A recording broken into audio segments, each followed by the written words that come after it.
Today I'm going to be reviewing a 2019 Audi S3 with the black optics package and also carbon package with the red interior.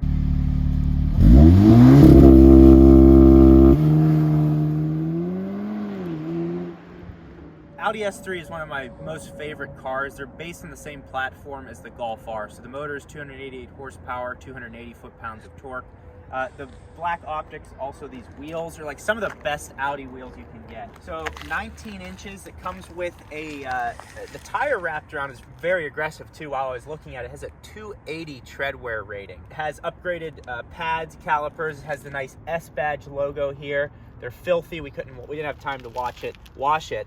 The other interesting thing that I love on tires is when there's a protective lip that protects the rim. And the lip on this is I've never seen one. It is, you can see how much that is on my hand. Like, that's the biggest lip I've ever seen on a car. Stupid detail, but something I like. Anyways, we'll go into the mirror caps. Carbon fiber has a really nice, expensive weave. That's what you would expect from Audi. Also, black optics has the black trim all around the side here. And then if you go along the front, this grille is all black. I think on the newer ones, they actually have the rings go black too.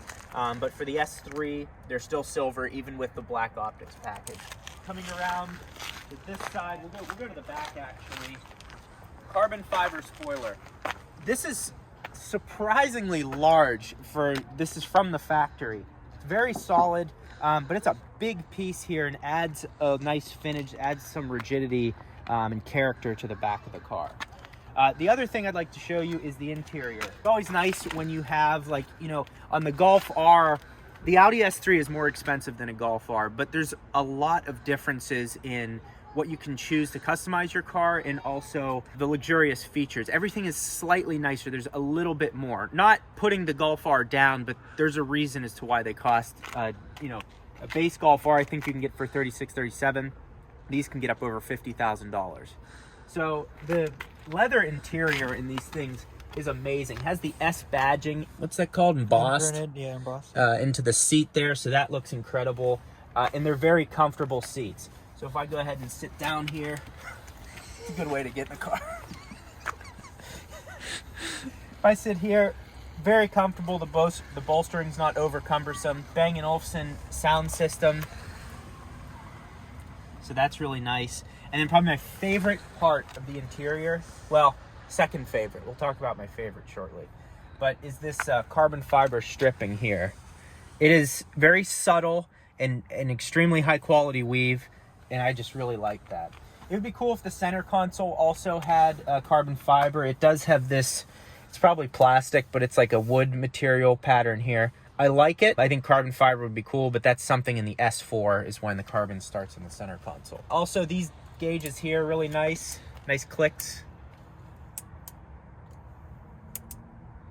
Satisfying. It is nice. And the infotainment screen pops out right here. So it's a clean look, simple.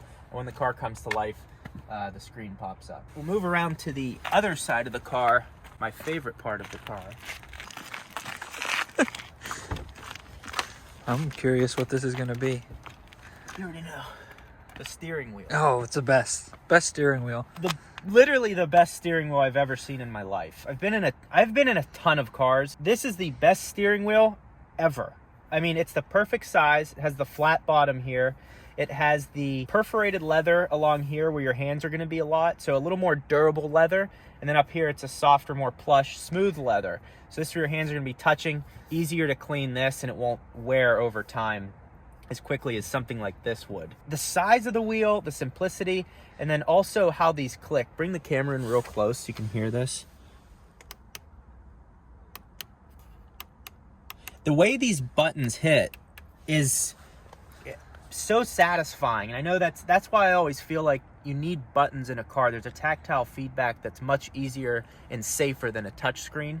And then the digital dash compared to the Golf R, which also has the digital display, it's a higher quality. Everything's a little sharper, and there's a little bit more information within the display. So if you're comparing the Golf R and you're comparing the Audi S3, there's a good reason that the S3 is more expensive. But if for the enthusiast, having the hatchback and all the tuning capabilities of the R, which yes, you can get in this, it's more of the hatch look that you might be going after. Saving all of that money on the R and then being able to upgrade it for things you actually care about is probably the way you're going to want to go. If you live in the city, if you're someone that's just not going to tune your car, you want it to be nice, the S3 is probably the better option unless you want that hatchback. But there is a good reason for this being a more expensive car. I was skeptical at first as to why this costs so much more. After being in it and actually enjoying it, you start to understand that. The other thing I will say is if you go to a dealership and they have an S3 in the lot, they are going to be willing to negotiate on it. In Phoenix, there was one that was stickered at $51,000 and they had me at $43,000. So there's definitely wiggle room on these cars. So if you see one on the lot that's the spec that you want, you can probably negotiate. So let's get in the S3 and take it for a drive. So the one thing I'll say, maybe a downside driving the S3, and the other issue is I just came from a Tesla Model 3 Performance, so the throttle response on that thing is immediate. Wow. We are gonna get T-boned. Am I good left? Yeah, you have to floor it out of here.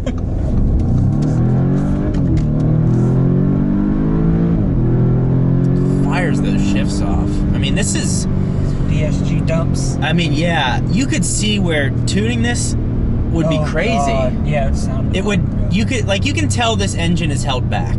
Is what I'm feeling. That's the only downside. But again, you have to make it efficient. It's reliable. All that stuff. But you make the shifts quicker, and you do just the stage 1, which requires no hardware upgrades. You don't have to upgrade the internals, intake, anything. You could really make this an insane car for a great price. That's kind of where I'm at on it. This is kind of what I expected. I'm really happy that I know Reed, so I can drive his car how I want to and experience it. So I'm really happy I've been able to drive it on good roads and experience the car. But if you're looking to get one, you're going to be happy with it. I don't think you're going to regret buying an S3. It has all-wheel drive, Quattro, which we didn't really talk about, but you can use it in the winter. Throw winter tires on if you want, have a summer set if you want to get more aggressive with that. And the tuning capability is crazy because it's the same as the Golf R, which has a massive platform. I'm really happy I was able to review an S3, and I'm happy I'm getting back into doing car reviews because I truly enjoy driving all types of different cars and appreciating their nuances. The nuances between the Golf R and the S3 are pretty unique. The Golf R, now I drove my friend Brad's recently and he hadn't tuned it. It feels more aggressive. I think the reason for that is because he has an exhaust on the back, so it's more of a visceral experience is what I'm thinking. But this transmission is incredible. I don't really care that it doesn't come in a manual either. If you want that, get the R. Right. These are the roads I miss too. Put it in the manual mode right now, so I'm doing the shifting.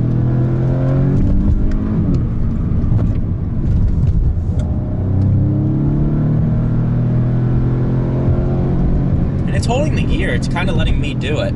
There's no override. I haven't really. Down into second and traffic.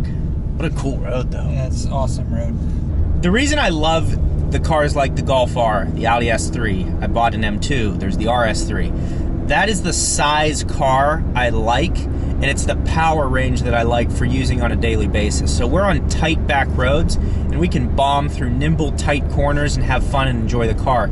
If you're in an Audi S5 or RS5, that car is so big and so fast, you can't get out of first or second gear. You can't floor the car and have all that fun with it. Yes, on open highways, they're great, but these cars are so nimble. In the secondhand market, they depreciate a lot, so you can get one fairly cheap. You can get a luxury car that is efficient on the highway and has comfort. This seat's very comfortable. Like sitting here, I've already talked about the steering wheel is incredible. The digital dash, having the big tack in front of me. If I want to go to manual shifting, I can do that. And when I put into sport mode, it makes the shifts crisper. It idles at a higher RPM. The exhaust sounds better. It's a very fun car to drive. And if you want to leave it like this, you'll be happy. Tuning it will also be ridiculous. Like if you tune this car, just a stage 1 tune would make it. Check all tires. How do we check the tire pressure? Loss of pressure. Wonder if we hit a nail. Just pull over. Yeah. I hope I didn't blow a tire. Well, let's not drag the video out any further. I appreciate you all watching. Let me know what questions you have on the S3 compared to the Golf R if you're looking to get either of them. Plenty of reviews coming. I have a bunch lined up out in Phoenix that are going to be really fun. Veloster N. My friend has one in the manual transmission, so I'm going to review that. And I've contacted Hyundai. I'm going to contact them again to see if I can get the DSG version. And they'll probably say, who are you? And they'll block my email. Plenty more coming with Model Y, M2, all this stuff. Thank you for watching. We'll see you in the next video. Please like the goddamn video. Comment. Like, I don't care about comment, but I don't care about comments. I just want you to like the video. If we can get 1,000 likes, nothing will happen. Perfect. So that's all. Thank you.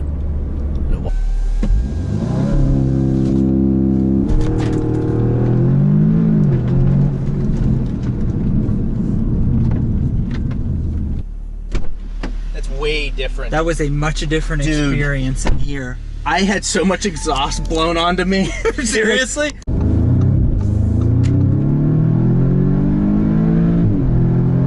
Sounds so good. Sounds so good. Were you flooring it? Yes, that was all the way down. There's like, if you floor it in this car, there's a little tab to go beyond. Yeah, you gotta hit that. You gotta hit that. Yeah, I was on that. That's how you get the Lexus real good. Yeah, you get it all the way down. Yeah, so driving this car, this is... We've been recording? Yeah, we started talking about houses. Wait, how much of it did we get? Just when we started...